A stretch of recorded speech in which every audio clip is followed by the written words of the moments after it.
हरे कृष्णा। तो हम लोग श्रीमद् भागवतम की श्रृंखला को आगे बढ़ा रहे हैं। हम लोगों ने श्रीमद् भागवतम के आमुख को देख लिया था। इसको हम प्रीफेस बोलते हैं इंग्लिश में। और आज हम लोग श्रीमद् भागवतम के इंट्रोडक्शन को देखेंगे, भूमिका को देखेंगे। प्रभुपाद जी का श्रीमद् भागवतम पे इंट्रोडक्शन बहुत लंबा है और बहुत ज्यादा फिलोसफिकल बात प्रभुपाद जी ने अपनी भूमिका में करी है। और 90% श्री प्रभुपाद जी ने श्रीमद् भागवतम के 1.1.1 को समझा दिया है भूमिका में ही। तो काफी फिलोसफिकल चीजें आने वाली हैं, तो इसको हम लोग समझने का प्रयास करेंगे। भूमिका श्रीमद् भागवतम। ठीक है, हम लोग पढ़ना शुरू करते हैं।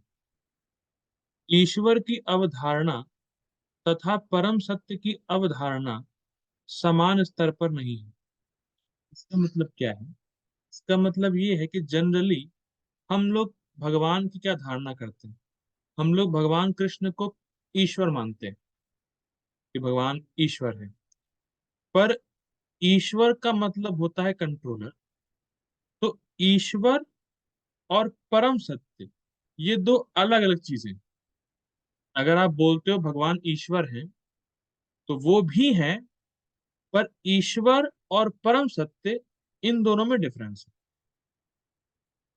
क्या है, आगे बात होगी। यानी प्रोपा जी फर्स्ट ओपनिंग ऐसी कर रहे हैं कि ईश्वर की धारणा और परम सत्य की धारणा अलग है। मतलब ईश्वर अलग है, परम सत्य अलग है। लेकिन हम लोग जनरली सोचते हैं भगवान तो ईश्वर है। उसका मतलब क्या है हम लोग आगे पढ़ेंगे अभी इंट्रोडक्शन में। अब देखिए, श्रीमद् भागवतम परम सत्य के लक्ष्य पर निशाना साधता है। भागवतम जो है वो परम सत्य की बात करता है। यानी पहले श्लोक में ही आएगा, सत्यम परम धीमहि, कि हम परम सत्य पर ध्यान केंद्रित कर रहे हैं। तो परम सत्य पे निशाना लगाने का मतलब क्या है कि परम सत्य वो क्या है, उसका वर्णन करता है श्रीमद् भागवत। निशाना साधने का मतलब है कि परम सत्य क्या है, उसका वर्णन श्रीमद् भागवतम करेगा। ठीक है, आगे पढ़ते हैं। ईश्वर की अवधारणा नियंता का संकेत करती है, जबकि परम सत्य की अवधारणा आश्रय तत्व या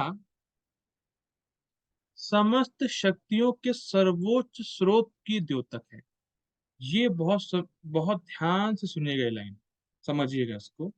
देखिए, अवधारणा का मतलब होता है कंसेप्शन, आपकी धारणा, परसेप्शन।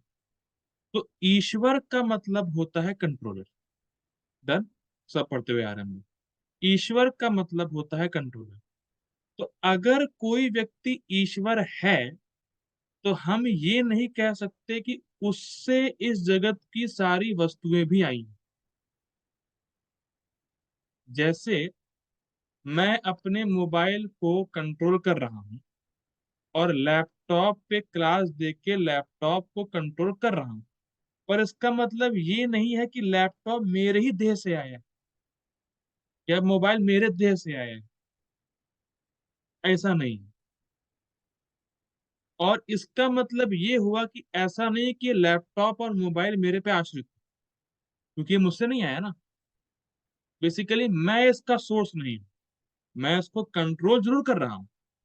लैपटॉप का ईश्वर मैं हूं क्योंकि मैं कंट्रोल कर रहा हूं, पर लैपटॉप की सत्ता मेरे पर आश्रित नहीं है। I am not the source of laptop. तो ये डिफरेंस बहुत इंपॉर्टेंट है। इसको मतलब जब तक ये समझ नहीं आएगा मैं आगे बढ़ने वाला नहीं। कि ईश्वर का मतलब ये नहीं है कि वो सभी का आश्रय है। अगर कोई ईश्वर है तो इसका मतलब ये जरूरी नहीं है कि सबका आश्रय भी वो व्यक्ति हो। यानी लैपटॉप और मोबाइल मुझसे नहीं आया और ये मेरी एनर्जी से चल भी नहीं रहा, क्योंकि इसका सोर्स नहीं हूं मैं। तो हम सब लोग कुछ मात्रा में ईश्वर हैं, पर हम परम ईश्वर नहीं है और परम सत्य नहीं, क्योंकि हमसे जो वस्तुएं नहीं आई। सारी वस्तुएं हम पर आश्रित नहीं है। क्लियर, मैं फिर रिपीट कर रहा हूँ। ईश्वर हो सकते हैं बहुत, लेकिन परम सत्य अलग चीज होती है ईश्वर से। परम सत्य मतलब जिससे हर वस्तु आए, जो हर किसी का source, who is the source of everything, spiritual और मटेरियल, और उसका कोई सोर्स ना हो। ऐसा व्यक्ति जो हर किसी का सोर्स हो पर उसका कोई सोर्स ना हो, वो परम सत्य होता है। मतलब उसकी सत्ता किसी और पर आश्रित नहीं। लेकिन जो ईश्वर है, उसकी सत्ता किसी और पे आश्रित हो सकती है, क्योंकि ईश्वर परम सत्य नहीं होता। क्योंकि ईश्वर और परम सत्य का अवधारणा या उसका कंसेप्शन अलग अलग है। ये बात क्लियर हो? ठीक, आगे बढ़ते हैं। ठीक है, प्रभु जी बताइए क्या है मुद्दा। कह रहे कि जो आप कह रहे कि वो सोर्स जिससे सारे सोर्सेस आए हैं, हम्म। नियंता है, तो वो क्या ईश्वर नहीं हो सकता है? नहीं, वो परम ईश्वर हो गया कुछ। हाँ, अच्छा, वो परम ईश्वर, परमेश्वर। उसका आप ईश्वर नहीं कह सकते केवल, वो परम ईश्वर है। मतलब वो नियंता भी है, ईश्वर भी है, परमेश्वर भी है। बेसिकली वो जितने भी ईश्वर हैं उनका हम्म, कंट्रोलर है तो परम ईश्वर। और परम ईश्वर मतलब उस, अगर देखिए, जैसे जो व्यक्ति हर किसी का सोर्स है, तो हर वस्तु का आश्रय वो हुआ। डन। तो उसका आश्रय कोई हुआ नहीं, तो उसका कंट्रोलर कोई हुआ नहीं, तो परम ईश्वर है, क्योंकि उससे ऊपर कोई ईश्वर नहीं। ये है ठीक मैं। ठीक। आगे पढ़ते हैं। अब देखिए प्रभुपाद जी अब आगे बताने लाइन, आगे लाइन में बताएंगे कि परम सत्य निराकार हो ही नहीं सकता। प्रभुपाद जी इसको बता रहे हैं, नियंता के रूप में श्री भगवान का साकार स्वरूप होने में कोई मतभेद नहीं है, क्योंकि नियंता निराकार नहीं हो सकता। कोई भी अगर कंट्रोलर है तो कंट्रोलर एक पर्सन ही हो सकता है, कोई शक्ति कंट्रोलर नहीं हो सकती। व्यक्ति व्यक्ति अपनी शक्ति से कंट्रोल कर सकता है, पर कंट्रोलर एक पर्सन ही होगा। शक्ति कभी कंट्रोलर नहीं हो सकती है। देयर मस्ट बी अ शक्तिमान, जिसकी शक्ति वो है। जैसे बिजली से सब कुछ चल रहा है, लेकिन एंड में कोई ना कोई इंजीनियर है पावर हाउस के पास, और अगर वो स्विच ऑफ कर दे और बिजली कट जाए, तो तुरंत हम बोलते हैं किसने काटी बिजली। क्या बोलते हैं, किसने काटी। बेसिकली हम जानते हैं कि पर्सन है कोई। वैसे बिजली तो इम्पर्सनल है, लेकिन उसके पीछे एक व्यक्ति है, एक इंजीनियर है जो पावर हाउस को स्विच ऑन ऑफ कर रहा है, कंट्रोल कर रहा है। तो हम तुरंत बोलते हैं किसने काट दी बिजली। भले ही आप उस पर्सन को अभी नहीं देख रहे, लेकिन बिजली के इफेक्ट से देख के जान सकते हो कि पर्सन है, इसके पीछे व्यक्ति होगा। तो ये बिल्कुल मतलब फंडा क्लियर हो जाना चाहिए। परम सत्य कभी निराकार हो ही नहीं सकता। परम सत्य एक व्यक्ति ही होगा, कंट्रोलर मीन्स एक व्यक्ति ही है, निराकार तो हो ही नहीं सकता। क्लियर हो गई बात, आगे पढ़ते हैं। अब प्रभुपाद जी बहुत सुंदर एग्जांपल देंगे उसको समझाने के लिए। जैसे आधुनिक सरकार, विशेष रूप प्रजातांत्रिक सरकार, कुछ सीमा तक निराकार है, लेकिन अंततः मुख्य प्रशासन अध्यक्ष तो व्यक्ति ही होता है, और सरकार का निराकार पक्ष उसके व्यक्तिगत स्वरूप के अधीन होता है। बहुत सुंदर बात। प्रभुपाद जी बहुत अच्छी बात कह रहे हैं कि अगर आप बोलते हैं डेमोक्रेटिक गवर्नमेंट, अगर आप केवल गवर्नमेंट कहते हैं, गवर्नमेंट सरकार, तो अगर आप सरकार की बात कर रहे हैं तो सरकार शब्द अपने आप में इम्पर्सनल है। उसका रूप नहीं है, सरकार बोल दी है कि सरकार के कंट्रोल में सब कुछ चल रहा है, तो सरकार के नियंत्रण में सब कुछ हो रहा है। तो सरकार अपने आप में इम्पर्सनल वर्ड है, लेकिन सूक्ष्म रूप से देखा जाए तो अंदर बहुत सारे कंट्रोलर बैठे हैं। एसडीएम है, एडीएम है, प्रेसिडेंट है, प्राइम मिनिस्टर है, सब लोग हैं अंदर, उनका कंट्रोल है, और उनके कंट्रोल से ही सरकार है, जो इम्पर्सनल फीचर है। तो बेसिकली पर्सनल इम्पर्सनल फीचर हमेशा पर्सनल फीचर के अधीन रहता है। क्लियर हो रही है बात? भले या सरकार बोल दो, पर सरकार तब तक है जब व्यक्ति है ना, व्यक्ति ही नहीं, सरकार सरकार कहेगी। तो basically impersonal feature is always dependent on personal feature. जो इम्पर्सनल फीचर है उसके ऊपर ही पर्सनल फीचर रहता है।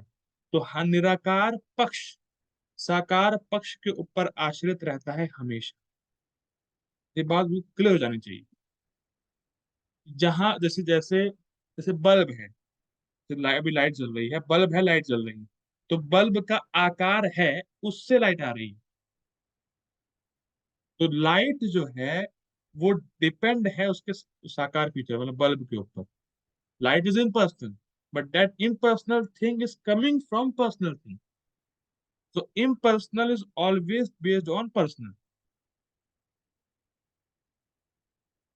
निराकार पक्ष हमेशा साकार पक्ष के अधीन होता है। इस बात को, इस लाइन को हमेशा याद कर लीजिएगा, क्योंकि अभी मुझे याद है यहाँ पे मंदिर में इस्कॉन में ही व्यक्ति आया था, पंजाब का था।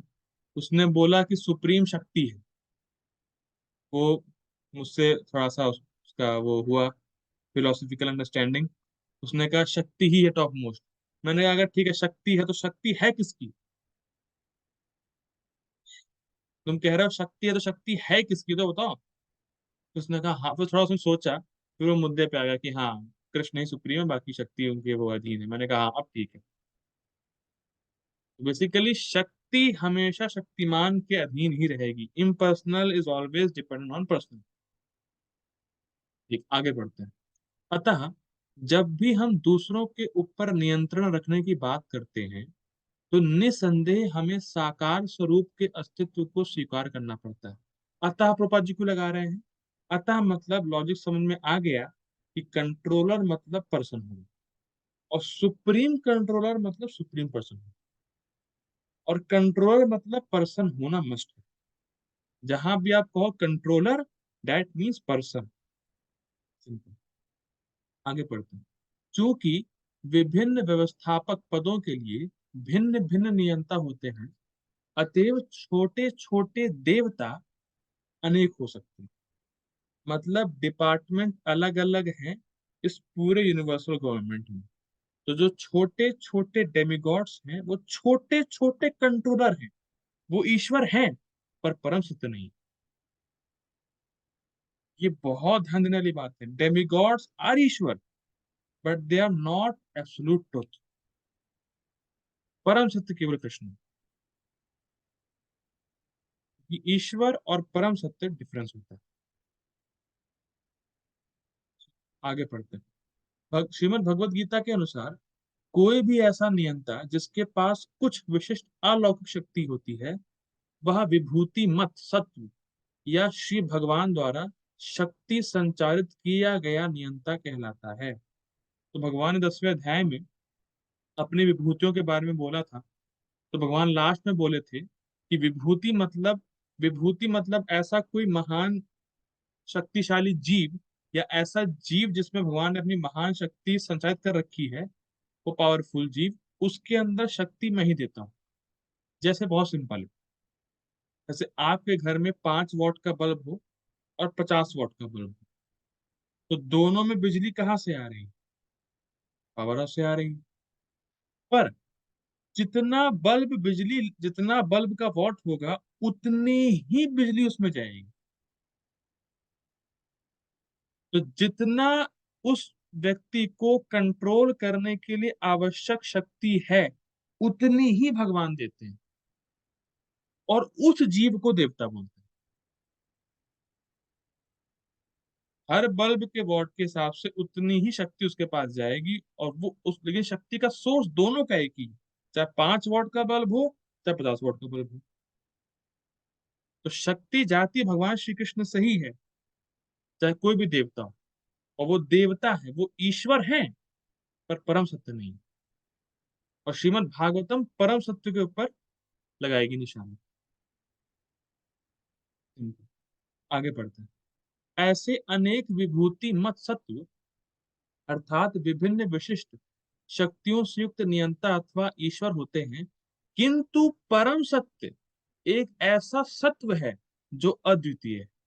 देखिए, सत्व मतलब समझिए क्या होता है। सत्व मतलब होता है एग्जिस्टेंस। अपूर्व प्रभु जी आप हैं। हाँ है। ये तो आपका होना, ये सत्व होता है, तो सत्व बोलते हैं। ऐसे मुझसे पूछे आप हो, मुझसे पूछे श्रेयांश बाबू आप हो, तो मैं हूं, तो ये सत्व है। तो होना मतलब ये सत्व है। तो यहाँ ये बोल रहे हैं कि परम सत्य एक ऐसा सत्व है, मतलब भगवान श्री कृष्ण ही परम सत्य है। परम सत्य का होना मतलब भगवान श्री कृष्ण का होना। जैसे मैं हूं, तो श्रेयांश प्रभु हैं। परम सत्य है मतलब कृष्ण है। सिंपल। और ये अद्वितीय है, मतलब उनके जैसा कोई दूसरा नहीं है। मतलब परम सत्य एक ही होता है, वो कृष्ण है। सिंपल। ईश्वर बहुत से हो सकते हैं, लेकिन परम सत्य एक ही है, वो कृष्ण है।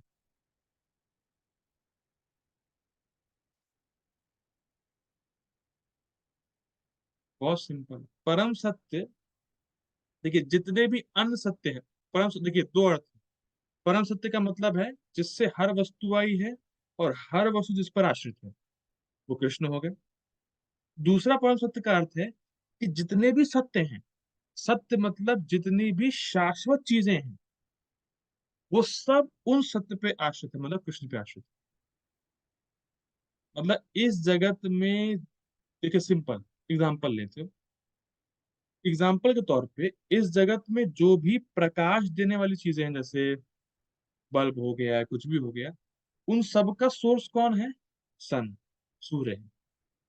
तो इस जगत, तो वैसे ही जितने भी सत्य हैं, वो सारे सत्य परम सत्य पर आश्रित हैं, कृष्ण पर आश्रित। तो परम, अगर कोई बोलता है कि परम सत्य मतलब लास्ट सोर्स, मतलब इस जगत का टॉप मोस्ट सोर्स कौन है, तो वो कृष्ण है। सिंपल शब्दों में कहा जाए, कृष्ण से परे कुछ है ही नहीं, क्योंकि Krishna is the source of everything. और the person who is the source of everything is known as परम सत्य। तो परम सत्य कृष्ण है। तो अगर कोई भी व्यक्ति आपको मिले जो ये बोले कि कृष्ण से परे कुछ है, उसको वही ठोक दो तुरंत। क्योंकि परम सत्य कृष्ण से परे कुछ है ही नहीं, कुछ है ही नहीं, कुछ है ही नहीं। भगवान श्री कृष्ण भी गीता में बोले, पर मत्ता परतरम नान्यत्, मुझसे परे कुछ है ही नहीं अर्जुन। और श्रीमद् भागवतम का पहला श्लोक ये प्रूफ करता है कि भगवान श्री कृष्ण से ऊपर कोई है ही नहीं। तो ये जो डिबेट चलती है, कृष्ण टॉप मोस्ट है, शिवा टॉप मोस्ट है, ये टॉप मोस्ट है, अरे भैया एक ही झटके में उड़ा दो। परम सत्य कृष्ण, सत्यम परम धीमहि। ठीक। आगे पढ़ते हैं।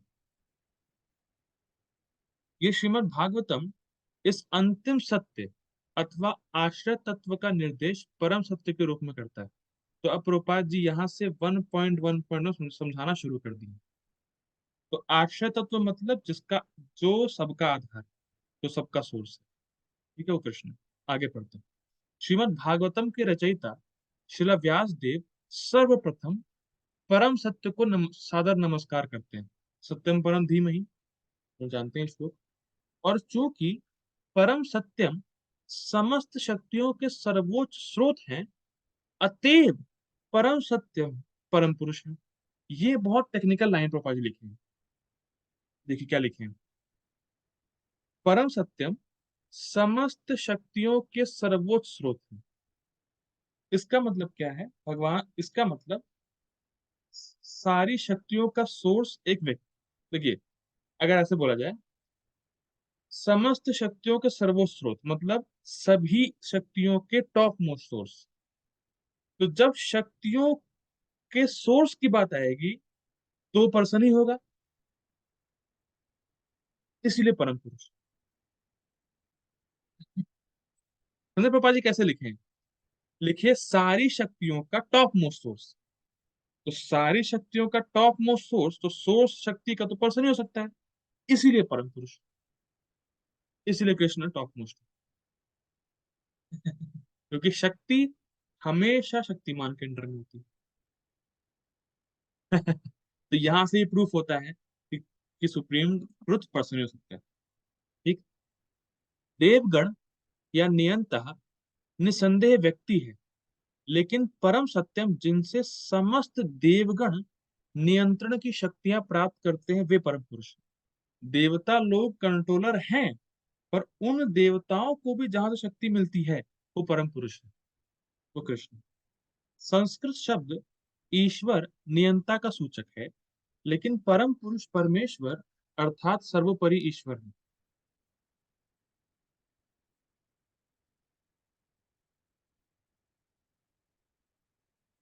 हाँ, मैं इस पे आऊंगा जो आप प्रभु जी बोल रहे हैं।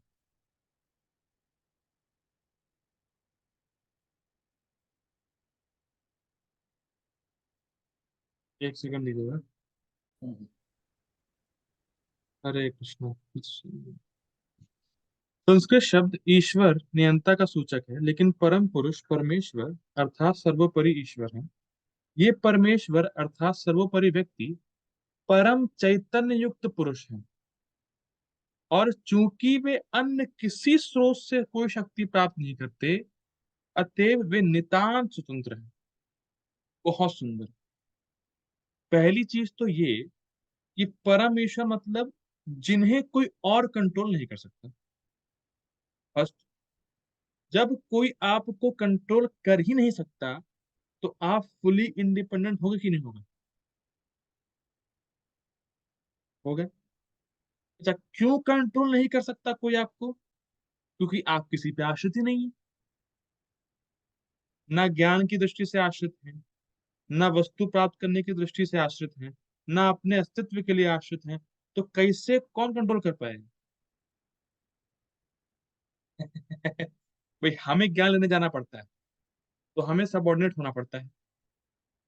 हमें जॉब करने जाना पड़ता है तो बॉस के सबॉर्डिनेट होना पड़ता है। अगर कोई ये क्लेम करे कि मैं इस जगत में इंडिपेंडेंट होना चाहता हूं, तो उससे बड़ा रास्ता कोई नहीं है। क्योंकि इस जगत में आप कभी इंडिपेंडेंट हो ही नहीं सकते। भले ही आप बोल दो, माता जी लोग या कोई भी माता जी लोग बोल दे यार वुमेन लिबरेशन में हो जाए कि नहीं वुमेन इंडिपेंडेंट, पर आप जहाँ जॉब करोगे तो बॉस के तो अंडर में हो आप, वहाँ इंडिपेंडेंट है आप। तो कहाँ गया आपकी इंडिपेंडेंस? तो कोई भी व्यक्ति इस जगत में इंडिपेंडेंट हो ही नहीं सकता।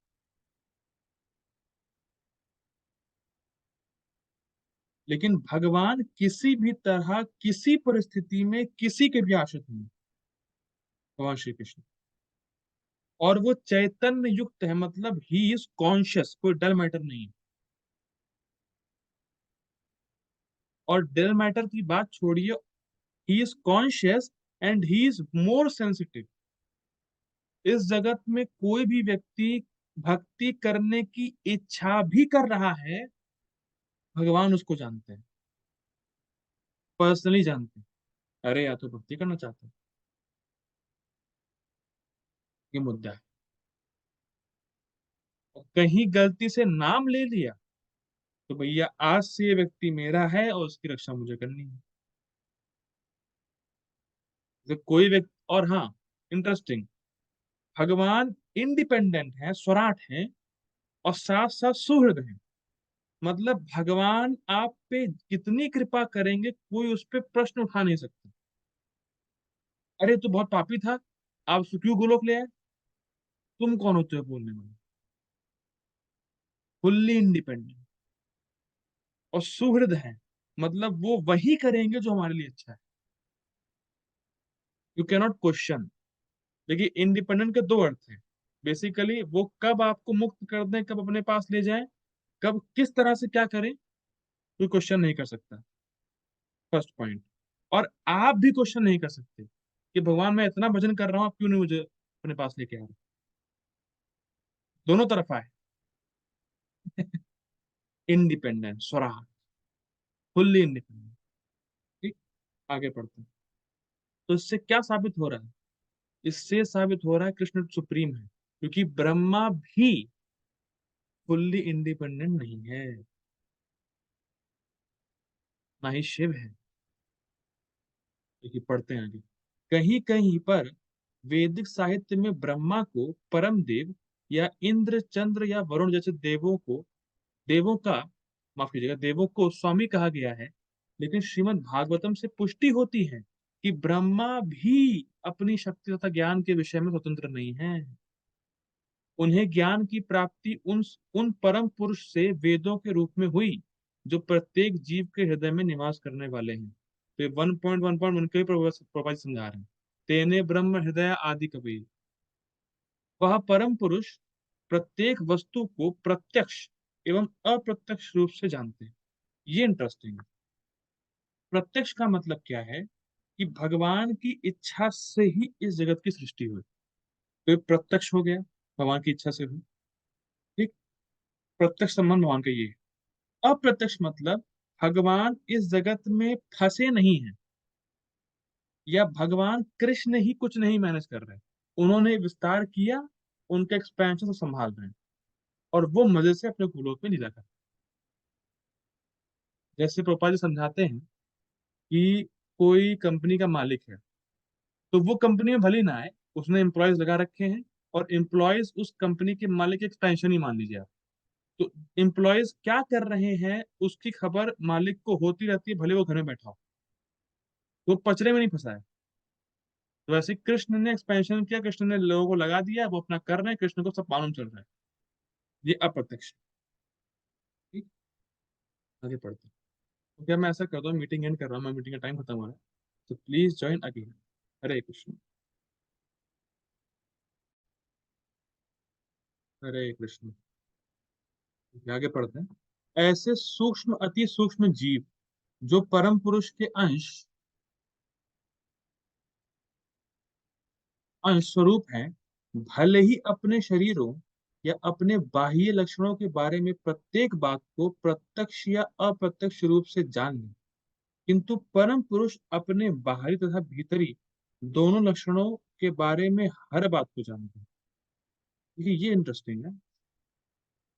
सब कुछ भगवान जानते हैं, अंदर बाहर।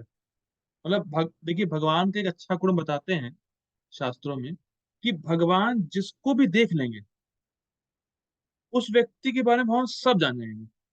बस जानते सब कुछ है पहले भी, लेकिन किसी को देख लेंगे तो सब उसका पास्ट प्रेजेंट फ्यूचर सब जान जाएंगे।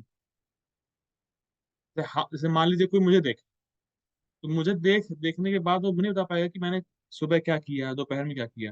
लेकिन भगवान सब जानते हैं, टोटल। और हम लोग क्या है? हम लोग तो उससे मिल के बातचीत करके भी नहीं जान पाते उसकी रियलिटी क्या है, व्यक्ति की। मिल भी लेंगे, बात भी कर लेंगे, तो उसके अंदर इंटेंशन क्या छुपा हुआ है, नहीं जा सकता। लेकिन भगवान बाहरी लक्षण भी, बाहर से कैसा है, और अंदर लक्षण, आप मेरे अंदर क्या चल रहा है नहीं बता पाओगे, कि भगवान सब जानते हैं। ठीक।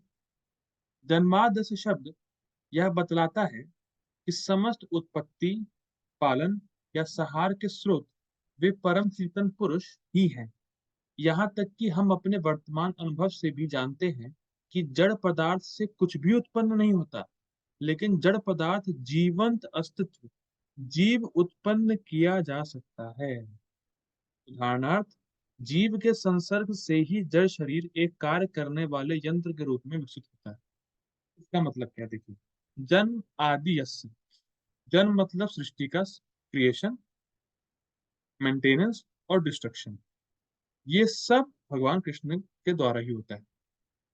तो इसका मतलब क्या है कि जब इस सृष्टि का क्रिएशन होता है, मेंटेनेंस होता है, डिस्ट्रक्शन होता है, इन तीनों प्रक्रिया, इन तीनों प्रोसेस के पीछे एक कॉन्शियस व्यक्ति ही हो सकता है। वो निराकार ब्रह्म से आ ही नहीं सकता। तो उसको प्रभुपाद जी लॉजिकली समझाने का प्रयास कर रहे हैं। क्या बताना पापा जी, देखिए, जब तक मैं इस शरीर में हूं, मैं मतलब आत्मा, जब तक आत्मा इस शरीर में है, शरीर बढ़ेगा, बाय प्रोडक्ट मेंटेन होगा, जो भी होगा होगा। जैसे ही आत्मा निकली, सब गॉन, कुछ ग्रोथ नहीं होने वाली। ठीक, डन। अब प्रभुपाद जी क्या बता रहे हैं, वैसे ही जब तक भगवान है इस सृष्टि में, तो क्रिएशन होगा, मेंटेनेंस होगा, डिस्ट्रक्शन होगा। जैसे आत्मा एक कॉन्शियस व्यक्ति है इस शरीर के पीछे, इसको चलाने के लिए, वैसे मटेरियल वर्ल्ड के पीछे भगवान कृष्ण है, कॉन्शियस व्यक्ति। ये एक पॉइंट हो गया। दूसरा प्रभुपाद जी कह रहे हैं, जड़ पदार्थ से कभी भी क्रिएशन हो नहीं सकती। जैसे मेरे पास एक लैपटॉप है, मैं दूसरा लैपटॉप का खरीद के लेके आऊं, तो ऐसा नहीं है कि ये दोनों लैपटॉप मिलके तीसरा लैपटॉप पैदा कर देंगे। ऐसा नहीं होता है। या आप दो स्कूटी खड़ी करिए और अगले दिन तीसरी स्कूटी फ्री में, ऐसा हो ही नहीं सकता है। तो जड़ वस्तुओं से सृष्टि नहीं हो सकती। ये पॉइंट हमें समझना है। अगर आप कह रहे हो कि लाइफ कम्स फ्रॉम मैटर, आपसे बोले, तो सिंपल एक काम करो, लैपटॉप लैपटॉप को लेके आओ, बोलो भाई पैदा क्यों नहीं कर रहा है, बताओ, क्यों पैदा नहीं हो रहे हैं। ये मैटर है, मैटर से आप लाइफ ला ही नहीं सकते। ठीक है, बहुत इंपॉर्टेंट पॉइंट। आगे पढ़ते हैं। अल्पज्ञानी मनुष्य इस शारीरिक यंत्र, मशीन को ही जीव मान लेते हैं।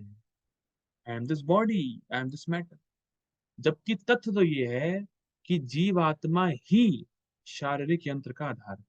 तो स्पष्ट है, जिन्होंने गीता पढ़ी है सब क्लियर है उनके लिए। जीवित स्फुलिंग के निकलते ही शारीरिक मशीन व्यर्थ हो जाती है, सिंपल। इसी प्रकार समस्त भौतिक शक्ति के मूल स्रोत परम पुरुष है, सिंपल। यह तथ्य संपूर्ण वैदिक साहित्य में व्यक्त हुआ है और आध्यात्म विज्ञान के समस्त भाष्यकारों ने इस सत्य को स्वीकार किया। सिंपल, यानी जिस प्रकार आत्मा है, शरीर से शरीर चल रहा है, ब्रह्मांड में कृष्ण है तो चल रहा है, और जब तक इस ब्रह्मांड में कृष्ण है तो ब्रह्मांड क्रियमान हो रहा है। ये हर व्यक्ति स्वीकार करता है। ठीक। यह जीवनी शक्ति ब्रह्म कहलाती है, और महान आचार्यों में से एक श्रीपाद शंकराचार्य ने यह उपदेश किया है कि ब्रह्म तत्व कारण है, और जबकि यह विराट जगत एक प्रवर्ग है, प्रवर्ग मतलब इफेक्ट है उसका। जीवनी शक्ति ही समस्त शक्तियों की मूल स्रोत है, और तार्किक रूप से श्री भगवान को ही परम पुरुष माना जाता है। सिंपल में समझ में आ रहा होगा। अतएव वे भूत, वर्तमान तथा भविष्य की हर बात को तथा भौतिक एवं आध्यात्मिक अपनी दोनों की सृष्टियों के कोने कोने को जानने वाले, simple, because he is the source of everything. अब ये इंटरेस्टिंग, एक अपूर्ण जीव को इसका भी पता नहीं रहता कि उसके अपने शरीर के अंदर क्या हो। हरे कृष्ण प्रभु जी, बहुत दिनों बाद जी। आपसे ऐसे प्रश्न करने का अवसर आ रहा है। प्रभु जी, आप रोटी खाते हैं? हाँ। बिल्कुल बराबर। अब रोटी खाने के बाद आप बताइए कि उस रोटी से आपके शरीर में कितना मल बना, कितने परसेंटेज, कितने परसेंटेज खून बना, कितने परसेंटेज न्यूट्रन आपकी बॉडी में है, बताइए। नहीं बताया जा सकता। नहीं, नहीं बता सकते आप? चलिए कोई बात। सिंपल, बहुत सिंपल क्वेश्चन। आपके दाढ़ी में कितने बाल? नहीं पता। अरे चलिए, और सिंपल, आपकी आंखों की पलकों में कितने बाल हैं? हम्म, नहीं पता। चलिए, हटाइए। हरी बोल। यही समझिए कितना शानदार बात है। देखिए, साइंटिस्ट लोग ये बोलते हैं कि ये यूनिवर्स इतने सालों बाद तबाह हो जाएगा, या मुझे किसी भक्त ने क्लिप भेजी, क्योंकि बेसिकली इतने यहाँ पे तत्व तत्व ज्ञानी नहीं है, तो किसी ने मुझे क्लिप भेजी कि कलयुग खत्म हो गया। खत्म होगा नहीं, खत्म हो ही गया है। तो देखिए, कुछ लोग ऐसे हैं जो कहते हैं कलयुग खत्म हो गया। कुछ लोग ऐसे हैं जो कहते हैं कि इस ये जगत इतने सालों बाद खत्म हो जाएगा, या सूर्य ठंडा हो जाएगा, ऐसा वैसा। और उनसे आप पूछो कि आपके सर पे बाल कितने हैं, नहीं बता पाएंगे। जो सेम क्वेश्चन मैंने आपसे पूछा, प्रभु जी आप साइंटिस्ट से पूछिए, नहीं बता पाएंगे। तो जब आप अपने शरीर के बारे में, जिसको आप ही अपना मान, मतलब बेसिकली जिसको आप सोच रहे हो वो आप हो, जब आपको उसके बारे में ही कुछ नहीं पता, तो आप दुनिया के बारे में क्या बता पाओ, और क्यों बता रहे हो? कि आप कह रहे हो से I am such and such person, I am Shreyansh, correct? तो जब आप श्रेयांश हो, तो आपको श्रेयांश के बारे में मालूम होना चाहिए। आपको पता होना चाहिए मेरे सर पे कितने बाल हैं, दाढ़ी में कितने बाल हैं, मेरे पेट में कैसे फंक्शन हो रहा है, पता होना चाहिए आपको। कितना मल बना, कितना खून बना, कितना रस बना। तो जब आप इसी के बारे में नहीं जानते, तो दुनिया के बारे में क्यों क्लेम कर रहे हो कि आप जानते हो, जबकि आप नहीं जानते? और मूर्ख लोग विश्वास भी कर लेते हैं, साइंटिस्ट ने बोला है, तुम कैसे डिनाई कर सकते हो? ये समस्या है। जबकि भगवान सब जानते हैं, और भगवान ही खाना पचा रहे हैं। खाना कोई और नहीं, खाना भगवान ही पचा रहे हैं। तो जो सब कुछ जानता है, तो जब वो आपको कुछ बता रहा है, तो आप उसकी सुनोगे, या जो रास्कल है जिसको कुछ नहीं पता उसकी सुनोगे? सिंपल। कोई अगर सेंसिबल आदमी होगा तो ये बोलेगा भगवान की सुनेंगे। जब भगवान बोल रहे हैं, मत्ता परतरम नान्य, मुझसे बढ़ के कोई है नहीं, I am the source of everything, अहम सर्वस्व प्रभु, तो काहे रिसर्च कर रहे हैं?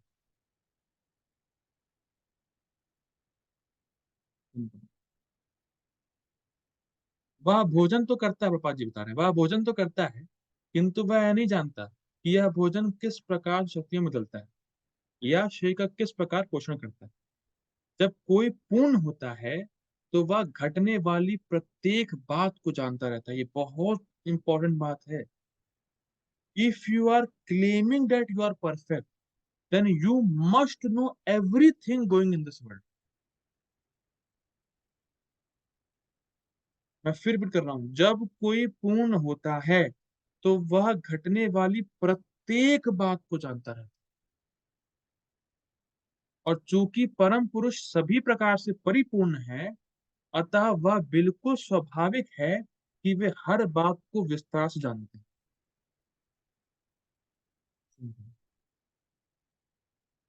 फलस्वरूप पूर्ण पुरुष को श्रीमद् भागवतम में वासुदेव के नाम से संबोधित किया गया है। ओम नमो भगवते वासुदेव, जिसका अर्थ है वे जो अपनी पूर्ण चेतना में तथा अपनी पूर्ण शक्ति से युक्त होकर सर्वत्र रहते हैं। इसका मतलब, सर्वत्र मतलब भगवान हर जगह है, हर काल में है, हर वस्तु में है। मतलब भगवान परिच्छिन्न नहीं है, भगवान लिमिटेड नहीं है। भगवान अगर कनाडा में मेरे इस रूम में है, तो कनाडा में कोई और बिल्डिंग में भी है। अगर भगवान कनाडा में है, तो इंडिया में भी है, ऑस्ट्रेलिया में भी है, अमेरिका में, हर काल में है, हर वस्तु में है। हर वस्तु भगवान की शक्ति है, तो बेसिकली भगवान सर्वत्र विद्यमान है। ये मतलब है वासुदेव। ठीक। इन सब की विवेचना श्रीमद् भागवतम में स्पष्ट रूप से की गई। और पाठक को, पढ़ने वाले को, इसका भली भांति समालोचना पूर्वक अध्ययन करने का पर्याप्त अवसर मिलता है। समालोचना पूर्वक मतलब स्क्रूटिनाइजिंग, बहुत ध्यान से। ठीक। आधुनिक युग में भगवान श्री चैतन्य महाप्रभु ने व्यावहारिक निर्देशन द्वारा श्रीमद् भागवतम का प्रचार किया, मतलब प्रैक्टिकल रूप में बताया, भागवतम का प्रचार किया प्रैक्टिकल वे में। भगवान श्री चैतन्य की अहेतुकी कृपा के माध्यम से श्रीमद् भागवतम की कथाओं में प्रवेश कर पाना सुगम है। अतएव यहाँ पर उनके जीवन तथा उपदेशों से संबंधित एक संक्षिप्त परिचय दिया जा रहा है, जिससे कि पाठकों को श्रीमद् भागवतम के वास्तविक महत्व को समझने में सहायता मिल सके। सिंपल है। यह अनिवार्य है कि किसी व्यक्ति भागवत से ही श्रीमद् भागवतम सीखी जाए। इसका मतलब क्या है? आगे पढ़ते हैं। व्यक्ति भागवत वह है जिसका जीवन ही व्यवहारिक रूप से श्रीमद् भागवतम है। मतलब ऐसा व्यक्ति जो भागवत धर्म को अपने जीवन में अप्लाई कर रहा है, मतलब बेसिकली जो भागवतम में लिखा है उसको वो अपने जीवन में अप्लाई कर रहा है और भगवान के शरणागत है, ऐसे व्यक्ति से श्रीमद् भागवतम सुननी चाहिए। क्योंकि श्री चैतन्य महाप्रभु परम ईश्वर है, अतः वे भगवान के साथ साथ व्यक्ति एवं ध्वनि दोनों रूप में भागवत है। सिंपल। अतएव श्रीमद् भागवतम तक पहुंचने की उनकी विधि विश्व भर के सभी लोगों के लिए व्यवहार योग्य है। यह उनकी इच्छा थी, महाप्रभु की, कि श्रीमद् भागवतम का उपदेश कार्य भारत में जन्मे लोगों के द्वारा विश्व के कोने कोने में किया जाए। मैं फिर भी कर रहा हूँ। महाप्रभु की क्या आज्ञा है, क्या इच्छा है? कि श्रीमद् भागवतम का उपदेश कार्य भारत में जन्मे लोग, ये नहीं बोले महाप्रभु कि ऑस्ट्रेलिया में जन्मा लोग, कनाडा में जन्मा लोग, लेकिन जो भारत के हैं उनका तो मेन ड्यूटी यही है, श्रीमद् भागवतम का प्रचार। श्रीमद् भागवतम सर्वोपरि ईश्वरीय व्यक्तित्व भगवान श्री कृष्ण का विज्ञान है। जिसके जिनके विषय में श्रीमद् भगवत गीता से हमें प्रारंभिक जानकारी मिलती है। और भगवत गीता बेसिक है, उसके ऊपर भागवतम। ठीक? श्री चैतन्य महाप्रभु ने कहा है कि जो कोई भी कृष्ण विज्ञान, श्रीमद् भागवतम तथा श्रीमद् भगवत गीता में निपुण हो, वह कृष्ण विज्ञान का प्रामाणिक उपदेशक या शिक्षक हो सकता है। इसमें कोई जाति भेद नहीं है, इसमें कोई माता जी प्रभु जी नहीं है। अगर आपको गीता और भागवतम आती है, then you can preach to the whole world. अमार आज्ञा गुरु हैया तारे देश, यारे देखो तारे कहो कृष्णा उपदेश, महाप्रभु ने बोला। कभू न बाड़ीबे तोहार विषय तरंगे, पुनरअपि ऐ ठानी पावे मोर संगे। कि अगर तुम प्रचार करते हो तो कभी तुम्हारे हृदय में विषय वासना का उदय ही नहीं होगा और तुम दोबारा मेरे पास आओगे। इतना पावरफुल है। ठीक। संसार की समस्त पीड़ित मानवता के कल्याण के लिए मानव समाज में कृष्ण विज्ञान की आवश्यकता है। इस समाज में सब लोग गलत कार्य में लगे हुए हैं। 99% लोग पीड़ित हैं, गलत कार्य में लगे हैं, डिप्रेशन में है, फ्रस्ट्रेशन में है, सुसाइड कर रहे हैं, परेशान हैं, आश्रय चाहते हैं। उन सब के लिए बेस्ट ऑप्शन है कृष्ण विज्ञान, साइंस ऑफ कृष्णा, कृष्ण का प्रचार। सभी राष्ट्रों के शासकों से हमारा ये अनुरोध है, प्रभुपाद जी कह रहे हैं, कि वे अपने कल्याण के लिए, समाज के कल्याण के लिए तथा विश्व भर के लोगों के कल्याण के लिए इस कृष्ण विज्ञान को ग्रहण करें। क्यों लोग पीड़ित हैं? रजोगुण और तमोगुण से। तो श्रीमद् भागवतम के श्रवण मात्र से, श्रीमद् भागवतम को पढ़ने मात्र से, सुनने मात्र से रजोगुण तमोगुण कम होता है, तो लोग पाप कम करेंगे, पाप कम करेंगे तो पीड़ित कम होंगे। इसीलिए श्रीमद् भागवतम का उपदेश देना, श्रीमद् भागवतम को पढ़ना पढ़ाना बहुत इंपॉर्टेंट है। और हमारा भी यही प्रयास है कि एक एक चीज को अच्छे से धीरे धीरे हम लोग श्रीमद् भागवतम को आगे लेके जाए। तब तक के लिए हम लोग अब कल मिलते हैं। कल हम लोग महाप्रभु की जीवनी के बारे में चर्चा करेंगे, महाप्रभु की लाइफ के बारे में, जो कि प्रभुपाद जी के इंट्रोडक्शन का ही पार्ट है। तो कल हम लोग उसको पढ़ने का कृष्ण कृपा से प्रयास करेंगे। तब तक के लिए शील प्रभुपाद की जय।